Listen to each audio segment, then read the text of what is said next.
Oh, good day everybody. I'm only, I got shit everywhere. I just want to do a video for any aspiring lock pickers that, you know, haven't got any stuff to start them off. You don't need to buy anything. If you can use these, the hands, and you got a few tools, then you can make pretty much everything. Pretty much. First thing you'll need is a what you call a dremel. Well, I've only got an old cheapo. It's a pissy little thing, but you need the small discs to cut some of the stuff out. So that's the first thing. A little dremel of some sort. You don't have to get an expensive one. I wanted to, but it was too cost prohibitive. So I just bought, I think it's $20 or something, you know, and it's done everything I wanted to ask for it. So that's the Dremel. Now if you've got a Dremel or a bench grinder or a disc grinder, or if you can get one, or you know, have somebody else has one, then you can get a couple of, if you can see that, the old industrial hacksaws. I don't know if they still have them nowadays, but if they do, you can get one of those. Just cut the end off it, or cut whatever length you need to make your own pry bars. Right, that one is made out of this. The only thing you got to do, let's get this out the road now. The only thing you have to do is you have to have a bucket of water with you, because as you're grinding, you got to dip it, grind it, dip it, grind it, dip it all the time. Once you get that hot, well then it's going to lose its tensile strength. So you have to have water to keep dipping it all the time. So you can make, I've made numerous, well I can't bring them all out here, but I've made numerous of them. So you can make your own.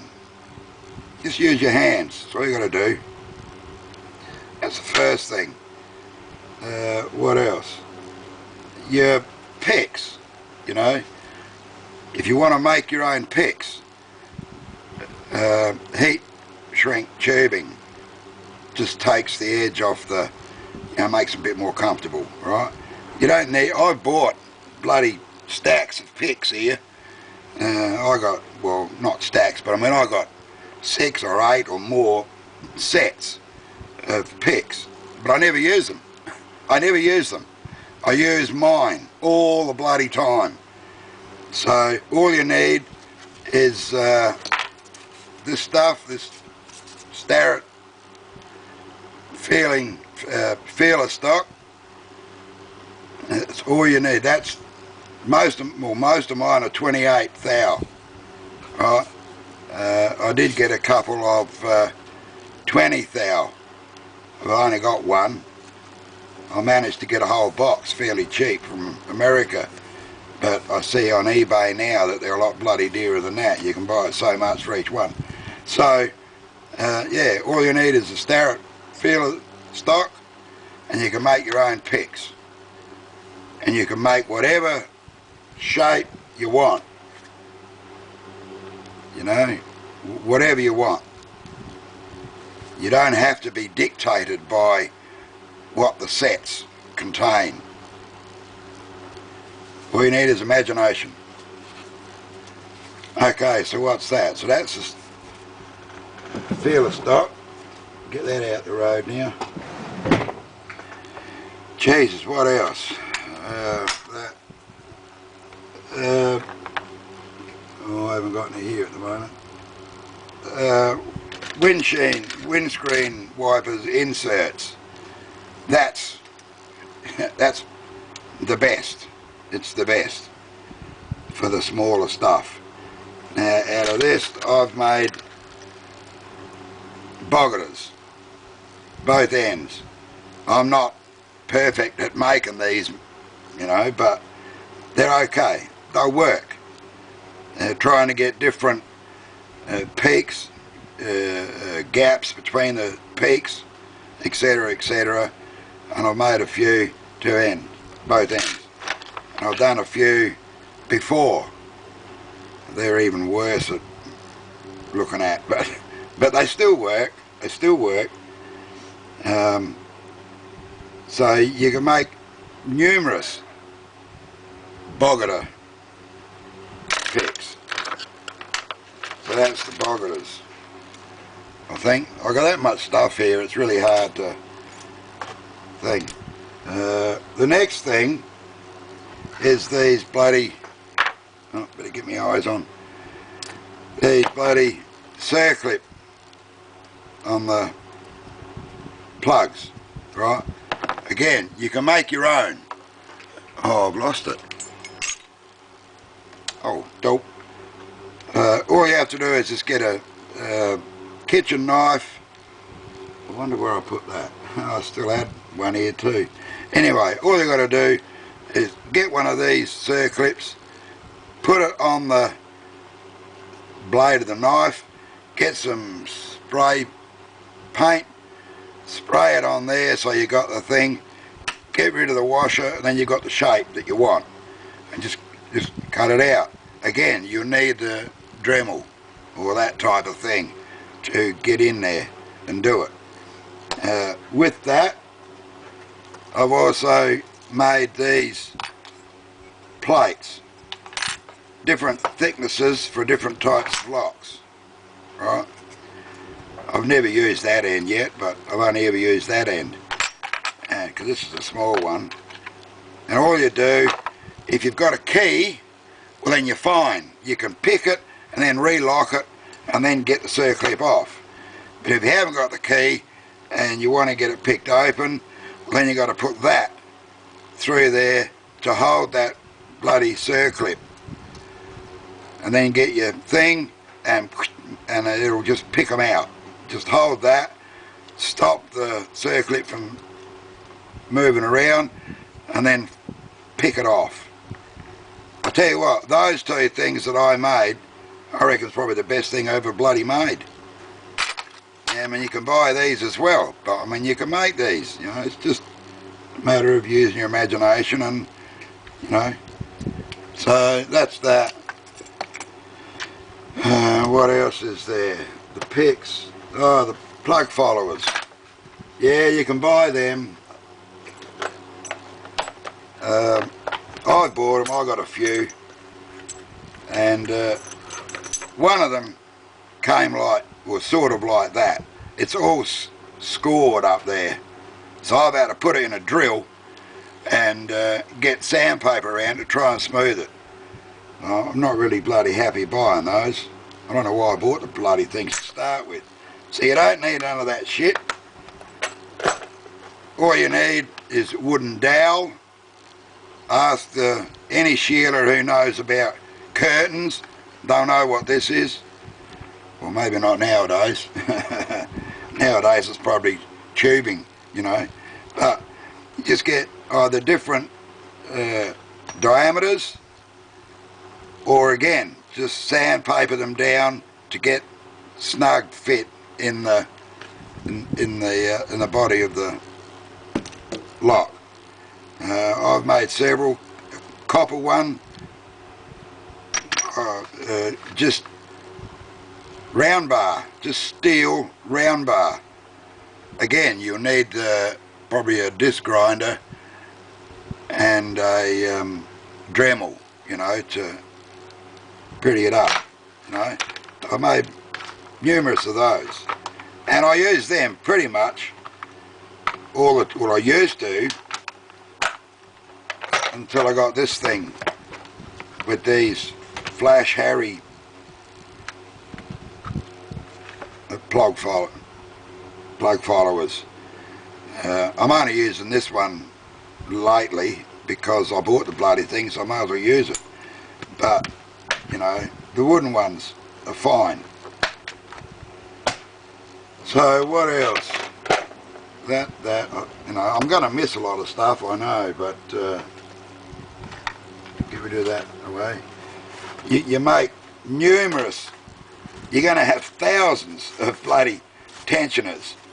You're never going to have enough tensioners, I can tell you that. So I've got them everywhere.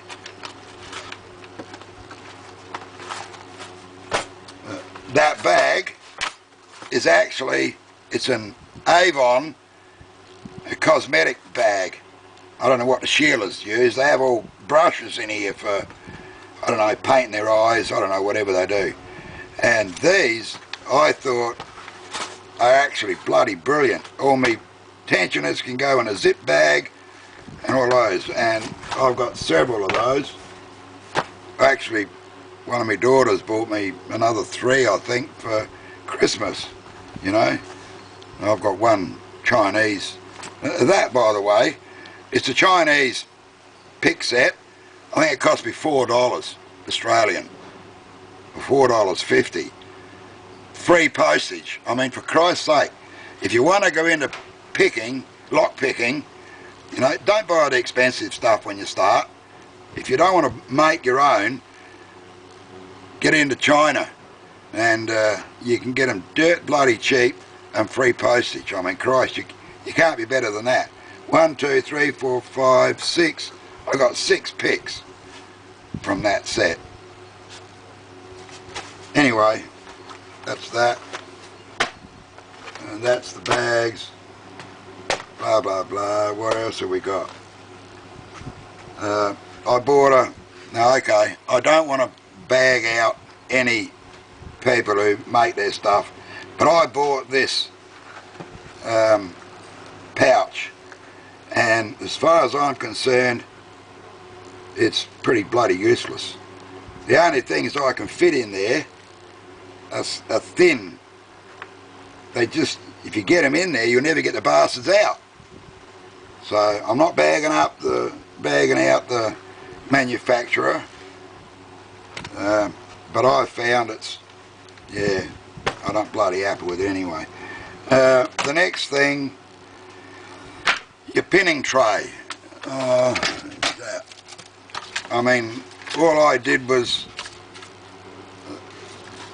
paper, fold it up, put it in a, just cut a cardboard box out, fit it in there, glued it in there. Although I never use this anymore. You know, and it'll take you, I mean, there's any amount of stuff that you can make without having to buy. Later on, when you get proficient with picking, lock picking, well then you can start, you know, upgrade and bought whatever the hell you like to buy. Pitting tray. I bought the Sparrows. Jesus, it's pretty dirty. But I never use it. Reason being, you will get a core that the pins just don't fall out. So you got to go do this to get it out, right? So that's when I made this. This, originally, you won't see it, but there's all staple holes all around it. This is one of those trays that you use when you're in bed with a bag on the back full of polystyrene balls, bean balls, whatever you bloody call them, for bean bags. I just ripped that off, grabbed the router, and as you can see, it's not perfect, but I don't care, you know. But it's big enough. I need I need more area. So I made that. And that has been bloody brilliant to me. It's bloody brilliant. Yeah, so mainly because you've got to do this bullshit to try and get the pins out if they don't come out, you know. And that's why I made the wood one, so it's solid. Like the plastic ones, the hard plastic ones that you'll see on YouTube. You do need something that's tougher than rubber. I don't know, there's probably a whole heap of bloody stuff that I could think about. But, yeah, so, you know, anybody that wants to get into lockpicking as a sport, then you don't have to go out and buy everything. You can really make your own, providing you can get hold of a dremel, a disc grinder, and perhaps a bench grinder. But a disc grinder works, well, for me, works the best anyway. And if you haven't got one, I'm sure somebody that you knew would have some of that stuff. And there's a whole range of stuff that you can make. But like I said, you know, later on, when you want to, you know, when you get the addiction kicking in, well, then you can go out and buy whatever you want to buy. You know, that's up to you. But until then, you can make a lot of stuff without having to outlay the money to start with. I mean, what if you don't like Locksport? Well then, okay, you can sell the picks, I suppose, but, you know. Alright, well, I don't know, I think I've waffled on long enough. Okay, well, it's some ideas anyway. Alright, thanks for watching that. Hooroo.